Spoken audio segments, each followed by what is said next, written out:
do we end up avoiding sensitive subjects in an argument sometimes? Why does this happen? Well, some of us in partnerships find ourselves bickering and fighting over nothing or having a big fight over something trivial, because doing so is a lot better than talking about what's really on their minds. When anger and anxiety are kind of bubbling under the surface, but either one or both of you is too frightened to talk about a specific problem openly, that issue leaks into your relationship and it can find its outlet in areas that feel safer.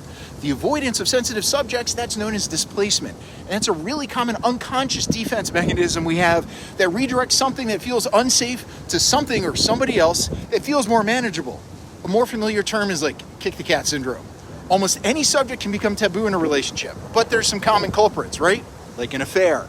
This may be because an affair or another indiscretion that's already been talked about, or an anxiety that an affair is happening, but nobody wants to acknowledge it openly. You can have an unacknowledged compulsion. It might be a drinking problem, or a gambling problem, or excessive spending, or any other habit that feels too out of control and too big and scary to address openly. You can also have an unforgivable offense. This is something that happened in the past that one of you still holds strong feelings of bitterness and resentment about, like getting drunk at a wedding, or forgetting an important anniversary, blocking an ambition or a hobby, or a really angry outburst in the past. Whatever that offense, both of you feel like it should be in the past, and because of that, you don't talk about it. But in reality, that problem's still alive and kicking. Then you got kids in the picture. Differences of opinion on parenting can be really sensitive, especially concerning stepchildren. Instead of risking hurting feelings or raising deeper concerns about not sharing fundamental values for the kids, a lot of couples avoid these conversations and talks.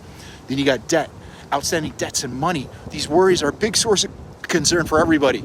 But instead of facing what might feel like an insurmountable anxiety, both partners end up fighting over something else. You also got to deal with in-laws. Challenging your partner on her relationship with her parents or involvement in your family can be really hard. So a lot of couples choose to just argue about insignificant peripheral issues instead of rocking the boat. You also got previous relationships. Some people are haunted by a partner's ex, and in an effort to control their feelings, they displace their anxieties and their anger into other areas of the relationship. Unfortunately, this leaves the ghost of the past free to roam around at will.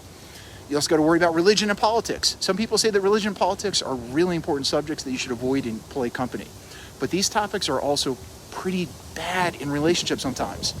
You got to worry about sex. That sex life is a huge stress in a relationship, and it's something we don't talk about. A lot of people find themselves blowing up over trivial things in an effort to avoid hurting their partner's feelings by discussing dissatisfaction in the bedroom. Think about all these things. There's usually something underneath the surface whenever you have an argument that always keeps popping up, and there might be a way to talk about it very carefully.